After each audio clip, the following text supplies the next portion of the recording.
Hello humans, welcome to The Front Line, a leadership and business podcast brought to you by Peregrine Corporate Services, an Isle of Man-based fiduciary provider. My name is Martin Hall, and thanks for listening. In this podcast, we chat to an array of business leaders from different sectors to learn more about them, their market, skill sets and knowledge. We hope you enjoy. Today I'm joined by Nick. Thanks for joining us today, Nick. Yeah, thanks Martin. It's a pleasure to be here. Good. So provide the listeners just a bit of background to your education. I presume you were brought up on the Isle of Man, your education and through those years, I guess, those early years. Yeah, well, as a matter of fact, I wasn't actually born on the Isle of Man. I was born in Sheffield and, went through my, all my schooling, in Sheffield. And then I decided I wanted to become a banker. So still in Sheffield, I went to, uni there and started to study, my banking exams. Obviously got a job in the bank. And from then, I started to, have aspirations, to become a banker. And at the time, banking was all about lending money in my eyes. So, you start on that, your bottom rung of the ladder, which I think was very good because it teaches you all the basics. And I think that's one thing that I was always keen to do is start from the ground and work your way up. And I think the foundation is really important. So anyway, I went to uni there and started to get my banking qualifications. And being totally honest, my career wasn't going as fast as I wanted it to. Mm. So I decided to take my life in my own hands, and I rang the area manager and said, look, I want to have a career chat. So he said, okay. 2 days later, I was sat in his office. He said, right, I'm going to send you to Manchester because at the time I worked for an organisation called Nick-preskey-iomg-dfe, which was a northwest-based bank. Okay. I chose them because they were quite small, nimble, and I thought that would suit me better for the type of person that I was. I had a career chat, and then before I know it, within a week, I got an offer of a job in the Isle of Man. Oh, okay. Yeah, so the first thing I did is get Where's the that? Atlas out. Yeah, where's that? I said, do you notice I said Atlas? It's probably a clue about my age now. Yeah, it was probably, pre-internet, to be honest with you. So, but I did actually work with somebody who had an interest in the Isle of Man because they were, fanatical about motorbike racing. Right. So, I'd been working with them, at lunchtimes and stuff. They were just talking generally about, the Isle of Man. And I'll be totally honest, I took it almost blind. I didn't visit the island first. I just thought, I was keen. Put your money where your mouth is, Nick. If you say you want to get on with your career, you need a level of commitment from yourself.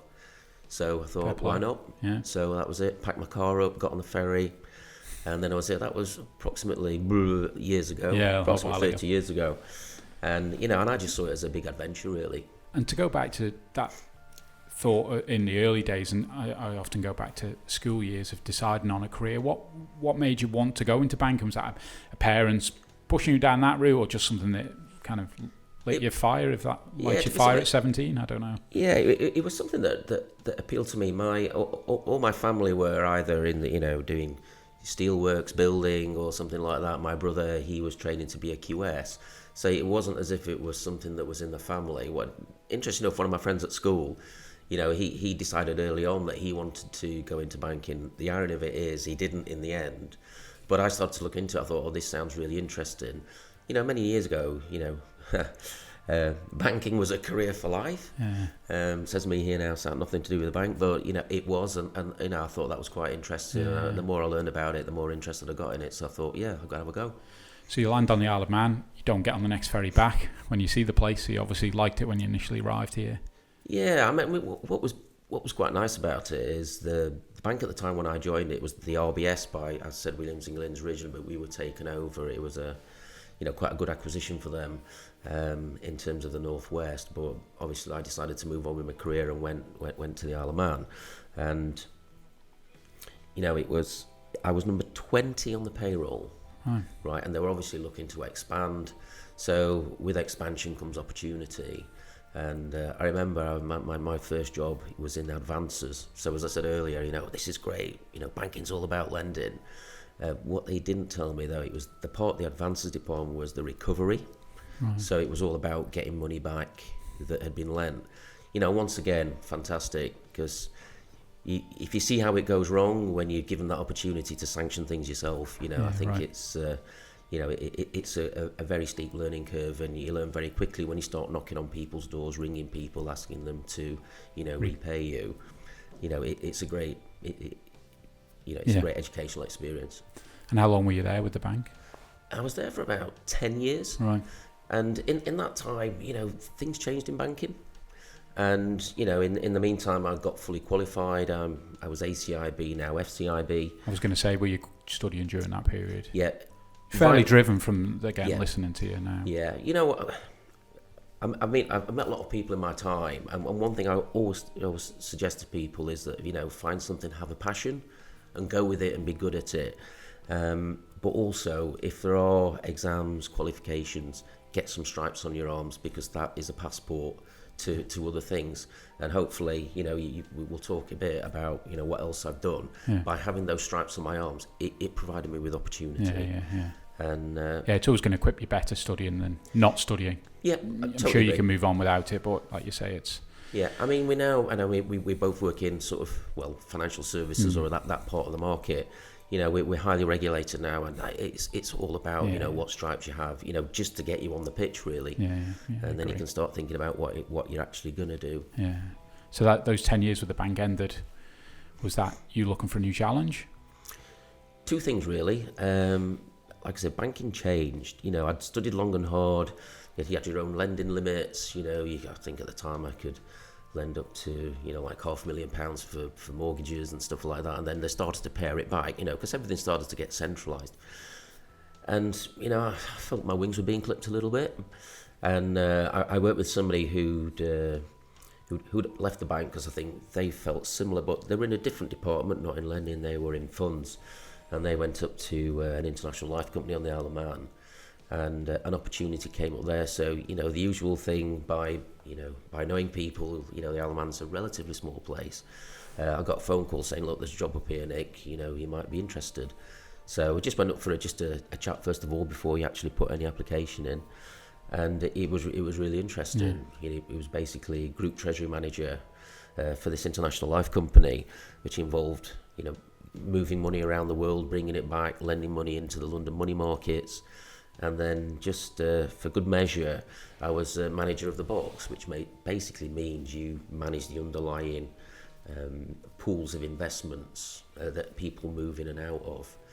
And there's an element of you can run long or short on that, which I don't know if people know what that means, but basically it's almost like a bank account. You can be in overdraft or you can be in credit, but as the market moves, it can move in your favour or against you.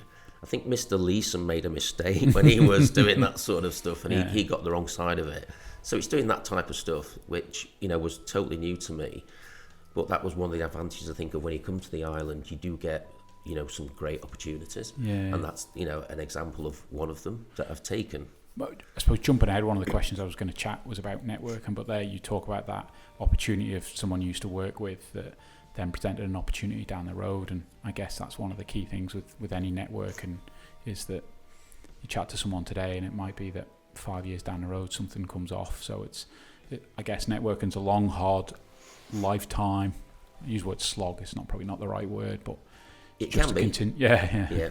But there's different ways of networking. I see networking, you've got your formal networking, which is stuff that perhaps me and you might do, if you go to London and we go to some of these dinners, and that is quite formal. But I think there's also informal, things like clubs, societies. I know you're big into your cycling, Martin, and I say so am I. I used to be, but that's built a whole network of people. Yeah. I played cricket, a whole network of people. I played football, a whole network of people. Yeah. So by doing those team sports as well, you're almost networking, but in an informal way. And interesting people play football, interesting people play cricket, and interesting people cycle. I use that word interesting. They're not all in financial services. They're in all different walks of life, and I quite like that. Yeah, no, absolutely, that broad range. Yeah. And chatting with the last couple of guests we've talked, they do volunteer work, and we talk about charities, and again, another way of, one, perhaps contributing to the community, but also, again, it's a networking opportunity, doing that volunteer work or helping with that charity. Yeah, I mean, I used to be in Round Table. I was, chairman of Round Table. there was a lot of charity around that. There was an awful lot of drinking around it as well, if I want to be true. Part of the networking. Yeah, absolutely. Yeah. But once again, that opens you up to all sorts of people from all different walks of life. Yeah. And I still see those people today, and we still chuckle about things that we did, trips that we went away on, and that sort of stuff. Some stuff I could probably tell you about, and some stuff I wouldn't want to tell you about. Yeah, some stuff you didn't want your wife to know about either. So with doing the fun work for a while, and then I know you moved on to Trust and Company, which is obviously the environment we're in here. Yeah. Again, was that a new step for a new challenge for someone who seems wants to be challenged? And yeah, well, in some ways, my hand was turned slightly, into that role, because this life company, they were looking to split their book. At the moment, when I was working there, I had responsibility for Hong Kong, Europe, the UK, and the group treasury function for that. But what they decided to do is they wanted to make Europe its own entity. So in effect, that basically chopped my job in half. They had a plan. It was approximately a 12 to 18 month plan in which we needed to separate out, and in effect I went over to Luxembourg to train them up over there on what I was doing, and it was quite a friendly departure. It was quite good because I had a timeline that I could work to, and so when you get sort of like 9 months to go, you can start doing your networking and going meeting people, going to the right places in town and get an opportunity, and in essence that's what I did. We set them up in Luxembourg, which was great. Everyone was happy. And then I managed to secure a job with a Class 5, trust provider, which once again provided me with, a whole new set of I was going to say another industry, albeit in financial, it's another industry, another... Yeah, but you know what? As I said earlier about being qualified, when when I did my banking exams, there's some great... I suppose crossover, isn't it, as well? You got it. Yeah. I mean, the thing about banking, you're probably the jack of all trades, master of none. Being honest as well, when you work in a bank, I thought I knew everything, but it was a slightly different world when you get out there. Yeah. But I think what the bank did, it equipped me with some of the best training programs, that you can find in any organisation to cope with those changes and how to manage it and how to think about it in a business way. So that jack of all trades, I suppose, probably fits nicely with what you do now, because you have such a broad range of people you meet, from I suppose high nets to people relocating, to businesses relocating. So again, it seems like a pretty good fit that when the opportunity with the government came up. Yeah, well, just to finish off on the trust, what actually happened, we had one rather large client in there, and needless to say he died, and we had a pay down. I was the most expensive person on the books because I was CEO, and we came up with an agreement with my boss at the time. We'd get it to a certain place, and then I moved on, and that's how we decided to do it. So then I thought, I'll take a month out because I'd worked every day since I left school. Right. So I thought I'd bit of time for me, but I'm quite a compulsive guy, and I ended up doing a lot of cycling. And I remember this vividly. You get to a point in life where you look back, and I'd done about, in a day, not a lot for some people, but I'd done about 150 miles in the day. I'd raced as well as part of that. And I was at the bottom of a famous hill on the Isle of Man at Sulby. And I was dry, and I had to go down in the river and fill my bottle up because I was just out. And I got home, and that night I decided, I perhaps needed to do something to keep me off the streets. Even listening to you now and talking about those jumps into different financial sectors, and that drive, kind of almost every time your wings are clipped, you need that. You're on the go constantly, which is not something I knew about you, to be honest, before we chatted today. I think I'm one of those people that I'm quite a private person, believe it or not, and I do evaluate myself, frequently. But I remember when I walked in the house that day, my wife looked at me and said, "Are you okay?" And I was just absolutely out. And at that point, I knew before I got home that I needed to do something, and that was just confirmation, really. Yeah, right. Yeah. So the job hunting began. Yep, and then. And was that opportunity there, or again, how did that come about for that role? The opportunity, it was there, and I just saw it. Right. And interestingly enough, there was somebody from my network that I knew in there, and I said, look, can I have a chat with you? Yeah. It's somebody I used to play football with. He worked in the department. He wasn't actually offering the job. But it would have been working, closely with him. So, I could get a bit of, not so much inside track, more about wanting to know what the job was, how it would fit with me. Is it something that I would be happy with? Because obviously I'm getting, getting a bit more mature now. So it's not all about the money. It's about enriching yourself. And, the Isle of Man's been brilliant to me. And I thought this was a great opportunity that, I could actually give something back. And utilise that broad, the broad breadth of skills that I've had, in my career to hopefully for the advantage of the island. It's just back to that networking, isn't it? Like you say, it's an old football friend. It's Yep. Yeah. So that role today compared to when you started, has that moved a lot from over that period of time? I think the emphasis has tended to move. I think it's always been, we're always looking to try and, increase the working population. We've got to be respectful of the locals that are here, which is why we have things like, work permits. So, it's all about increasing, the working population, because we do have an ageing population, and it's something that we need to address, and I think the government's trying its best to do it.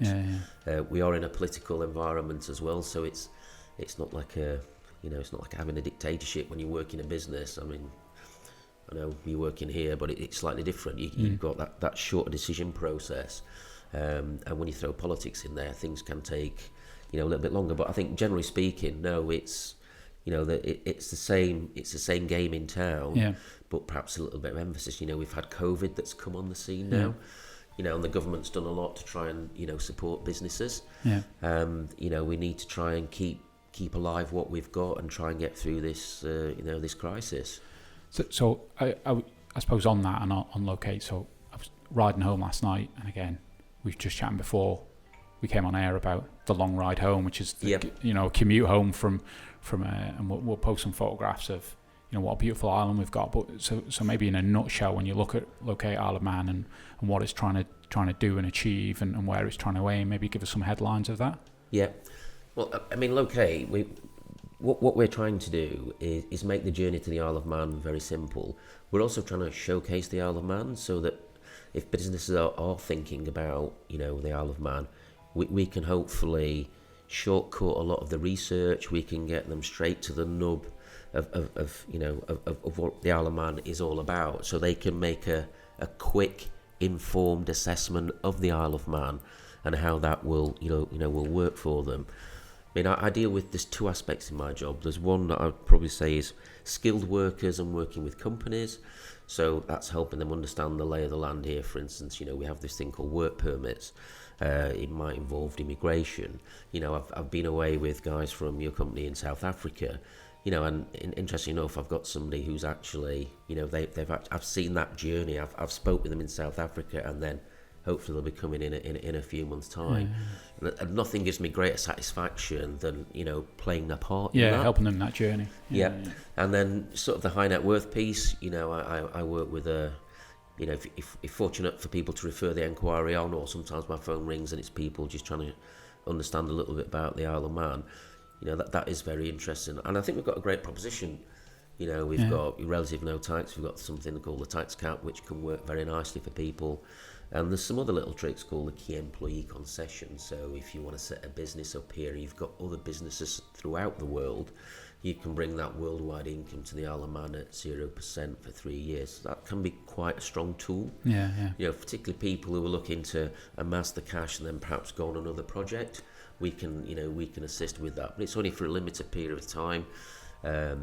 It's not that aggressive compared to other territories. So I think we're fair in what we do in that respect. And people that want to get more information on it, we'll stick the website in the footer of the show notes, but it's Locate. Yes, relocate.im is where you can find a lot of the information. But there's myself and another lady, Kelly, who are more than happy. They can ring up if they can't find the information. Because what we've found is as time's progressed in the Locate, they're probably nearly on our third year now. You put more information on the website, you get to the point that there is a lot of information there. and it's all good, valuable information, but sometimes it's a little bit harder to find. So we're more than happy to take any phone calls. Yeah, pick the phone up and have a chat. Yeah. So when we go back 6 months before COVID, and I suppose if you sit around a table and go, the borders are going to shut, and part of your job is to attract business and opportunities here, it obviously feels like a large wall in your way, but from what I hear, it's probably had the opposite effect, whereby because we have had the ability to shut our borders and control what we do, that's actually appealing to a lot of people. Is that what you've seen? Yeah, I think it's, we can all be critical of, our leaders and powers that be, but I think they've got this. I think they've done it spot on, to be honest. I mean, the problem that we have now is that we're like, nothing's ever happened almost, other than being able to travel. Yeah. You go out at night, you go to a pub, I'm organising, Sunday lunch with my friends, we're going into Laxey and all this sort of stuff. And, my brother's in Sheffield thinking, well, no more than 6, no more. Yeah, and it's so easy, I think, to lose sight of what's actually happening, somewhere else. So I think we've done it really well. I think, there's a difficult decision that needs to be made at some point. I wouldn't fancy making it. When do we open the borders, or how can we open them in a way that protects us here and gives us that quality of life? But we've done really well on that.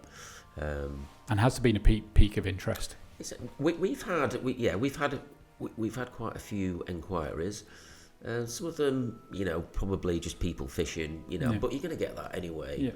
But certainly in some of the high net worths, it's made them make a decision. I think. I think wherever they've been, they decided to move their plans forward. So we're looking at ways that hopefully we can try and assist with them moving to the island without endangering the population. There's ways you can do that anyway, but we want to make sure that it's fair, for all and sundry. There's no fast route for one compared to another. We've got to be equitable in this. But there are ways that people can get to the island in these difficult circumstances, so long as they've got a contractual obligation. For instance, if your firm wanted to employ somebody and have a need, you could get them here. Okay. Or if people buy property, that's another way that you can actually come here, because you've got a contractual obligation. All that stuff is dealt with by the Cabinet Office, not our department. Yeah, right. So, but again, you can point people in the right direction. We get a lot of inquiries, for people, and some people with compassionate leave, who want to come and visit elderly relatives and stuff that might not be too well. So we can help in that respect, signposting. I guess, again, going back to that networking earlier, in that, I suppose one of the key skills in your role is to be able to point people in the right direction, not always be necessarily help them. It's just, I know someone, or I might know someone who knows someone. And that small community. It is being in government, it's a fine balance as well, because, you can't prefer people. You've got to try and be fair to, everybody. But part of my role is to know perhaps what people's fortes are, and some people just won't want to play in a certain space, and and you know that. And as long as you can provide them with reasonable opportunities, because what I wouldn't want to do is frustrate somebody and not get them in front of somebody. If you know what I mean. So if I was ever to be criticised for landing somebody here because I might have done things not quite right, I'd take that on the chin. I'd learn from it. But the fact that they're in the economy and they're spending and they're employing people, there is that balance, and I respect that. And one of the things, certainly in my career, I've always looked at whenever I'm in a business, it's not about what competitors do, and it's about what we can do in this building. Is that very much the government approach of, I don't really care what Guernsey, Jersey and whatever else is doing, our focus is, this is what we can offer, and the sell is here? If you play sports, it's all about play to your strengths. Know what other people do is important. But don't make that take your eye off the ball. We know what we're good at. We know what our USPs are. I don't like to trash other territories either. I know the guys in Jersey and Guernsey really well, because we all go to networking events. And I think they'd be honest enough, and I'm honest enough with them, that we know how we're different, and and then play to that strength. And play to our strengths. I mean, we've got a free property market. There's other places in the world that you don't. People could come to the Isle of Man, you could buy a property tomorrow, and you relocate here, and nobody would know that you're here. You go to other territories, you have to register first with them. and it's a restricted property market. So there's things like that that we know that we're strong at, and I think we get a certain type of person because of that. And a question, or maybe just a final question to wrap up around, obviously one of your important part of your role was travelling and networking, which obviously during COVID is extremely hard. How, I suppose, within the government, how the government and certainly within your department adapted to that? Again, not the government's bureaucratic anywhere in the world, but it's often or sometimes more bureaucratic than the private sector. Yeah. How have you guys adapted to that? Well, I have to say, I suppose necessity is the mother of invention, and if you'd have said, would you have, I don't know, something like 90% of government employees all working from home within, a week, would that be possible? And, before COVID, everyone had gone no. But I think it just shows you, it changed people's mindset, and we were. So we can adapt, but that's one example of how the government's adapted. We've also adapted about, what our communication lines are going out and how we need to sort of reach new audiences or the audience, but via different media. Yeah. It's great I'm doing this stuff with you today. Hopefully we can share some of this content, on our webpage, but we're also doing things like webinars and stuff like that, that we can broadcast out. It's good to hear, because I think sometimes there's a perception from I call it the outside world that you're like or governments in general, and this isn't particularly or certainly isn't our government, but a slow turning in reacting to things, and I've seen the quick adapting. I think some parts of government can change a lot faster than others. If you need to change legislation, that takes time. But we're sort of the department for enterprise I work in. I see us very much as a front end. And we can actually, we have a certain amount of latitude. On how we reach the market, we can do all of that, and it's great that we love partnering with industry. You guys are in there every day of the week, 24/7. You know what your clients need. You know what they're expecting. You're a lot closer. So it's good for us if we can partner with you guys. And if you like, share some of the cost at times. No, I've seen that, and again, I chat to many clients, and it's certainly the reaction is that the government are here to help and help us develop those. Yeah, and there's also, there's things as well that we can help. If people are looking to relocate, there's certain bits of financial assistance that we can provide. And also, if you guys are going off island and, you might go into an exhibition or something, there's certain costs that we can subsidise for you.